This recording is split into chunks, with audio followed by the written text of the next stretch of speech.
When did you sit and decide the party position?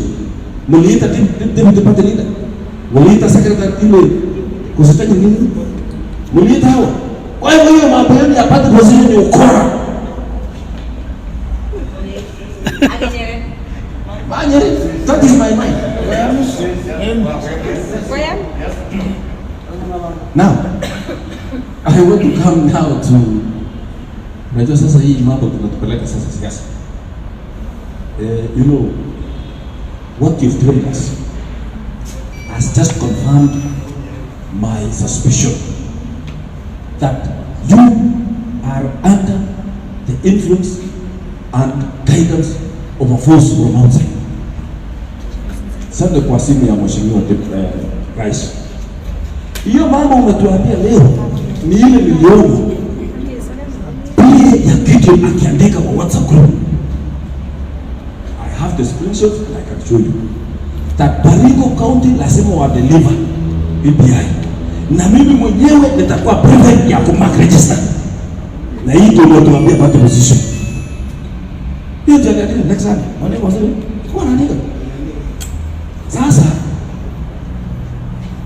my ya mwisho tu is my wako.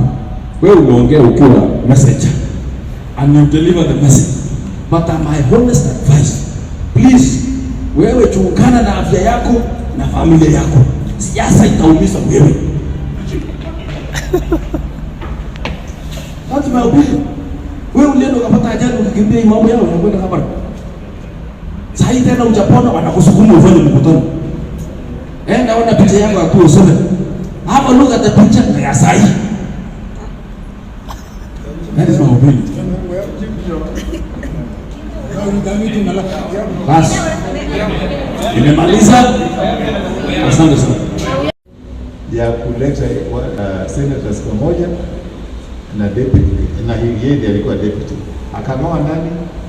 Akanoa yes. Sasa yeye pia ameolewa na hiyo njia. You know. So what is different? Yeah? Nikaeleza tena. Lakini sasa mbona na toa kina leta nani Mwaura, Omanga na kadhalika. Nikasema Mwaura labda hiyo unaweza kuuliza kwa jini imefanyika juzi. Lakini ile ya Omanga na hao wengine, prosecutor ambaye aliandika kwa chama na ikaenda kwa disciplinary committee na akakuja na akaprosecute kama lawyer, ilikuwa ni Kang'ata. Sasa muulize.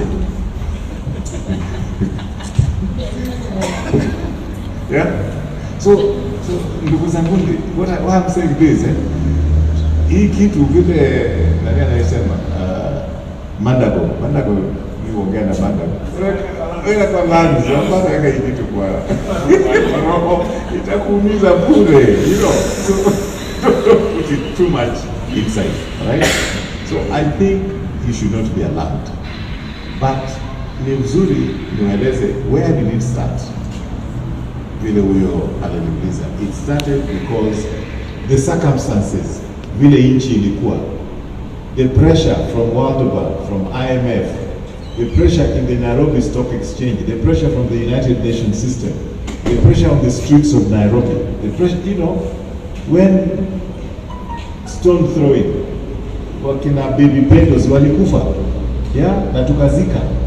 So kama kuna njia ya kuleta amani bila watu kuuana kwa njia hiyo, that is why we have the ceasefire. Hiyo handshake is actually a ceasefire agreement.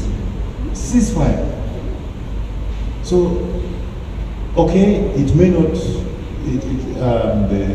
there's this feeling, which I think is normal, that Raila would want to use that as a launching pad for his 2022. But sometimes I've told the Deputy President, and I can share with you what I've shared with him, that look, if there's anybody to benefit from this, it should be the Deputy President. Because if there's no country, if the country may sambaratika, are you going to be a president of a country ambayo imesambaratika? So it was important that we conserve the country so that at least whoever is going to be the next president awe na nchi ambayo anaweza kuwa president yake. So this is just an honest difference of opinion. Hakuna wadu. There's no, yani, hakuna, if Raila, after all that has happened, the deaths, the animosity, could sit on the same table with Uhuru Kenyatta and agree on something, how about Ruto and Uhuru Kenyatta? What is the difference? Kitu kidogo, nothing. Nobody has died. Right? So if Mandela could agree with the clerk, if you know so many people. So really for us as a country, tuko na bahati sana kwamba at least tuko na tofauti kidogo politically, tunaweza kukaa tukije tuketi vile tumeongea. You can tell me off vile huyo ndugu yangu mwingine akinieleza, and I respect his point of view. I'm a politician. I can't take personal kile ambacho amesema ati how can he say that to me? No, he should be able to say that to me because hiyo ni fikira yake. Yeah, you talked very well ndugu yangu. Yeah, you talked very well and I appreciate the way you talk. Kwa ajili imetoka kwa roho yako na hakuna chuki. After this tunaweza kukaa pamoja kunywa chai. Naweza kuja kwako next time nikija Baringo. I want to come to your home. Nisalamie my relatives there. So we are very lucky. If this was South Sudan, wale wanapigana na bunduki na tanks, it's no peace. But here we are able to come like this. Na muongee na Lemek kama mnanitaji.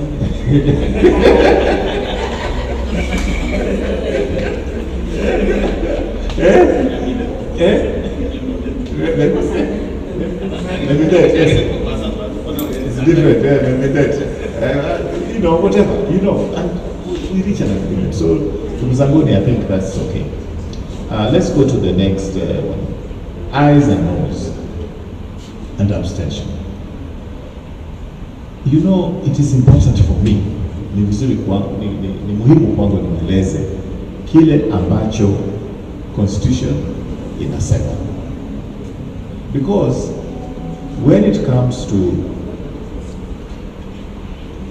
hatua yoyote ambayo itafanyiwa na chama, if the thing passes in the House and the majority is not much, rather the imepita, bora tu imepita, Baringo imepitisha, nobody is going to come and find out ni wakina nani walipinga na wakina nani walisupport.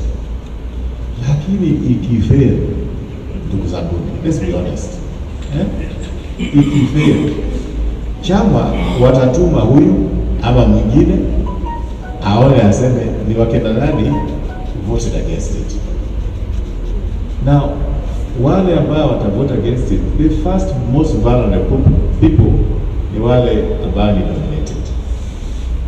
So, nispoeleza hivyo, my sisters, staki mniambie, you didn't tell us. You didn't tell us. I'd rather even have an abstention. But kusema no when the party has said yes, this is the way, it is committing suicide. You should be ready to go, okay, like right now, in Amanga, they have been they were expelled by the party, they've gone to court, they've got a stay, right? Then party itaenda now kotini for hearing on 16th. And then before 21 days are over, a decision will be made. If it's made against them, they can go to the court of appeal. If it's made against the party can go to the court, to the High Court. The party loses in the High Court, the party will go to the court of appeal. Hii maneno itaendelea mpaka wapi? Hata the election, Supreme Court. Hata ifike kwa election, no problem. Yeah, hata ifike kwa election, no problem. But that's not my problem. My problem is, wakati ambayo hii yote inaendelea, chama iko na lawyers wake wanalipa. wewe kama MCA, nani atakulipia hizo? Utalipa PPDT, utalipa High Court, utalipa Court of Appeal, utalipa Supreme Court. Sasa hiyo stress yote ya nini, ndugu zangu? You understand what I'm talking about? So you as an individual MCA utakuwa umebeba hii mzigo. Chama sio mimi. Chama is is an institution. Wako na lawyers wako wanalipa, hata kama ni mamilioni inalipwa, so sio vizuri mimi nizoeleze. So you may maintain your seat. So mkubwa msito ya raia kwa sababu ila election ya sasa watu ya Kenya. Yes. Ndio shida. Yes. Mpaka hata wanapenda tena msikia. Sasa ona. Yeah, in fact, election results. Let me explain to you. Agree with you. Umejua, agree with you. But you can see when somebody refuses. Unaona vile nasumbuana kule Amerikani with Trump.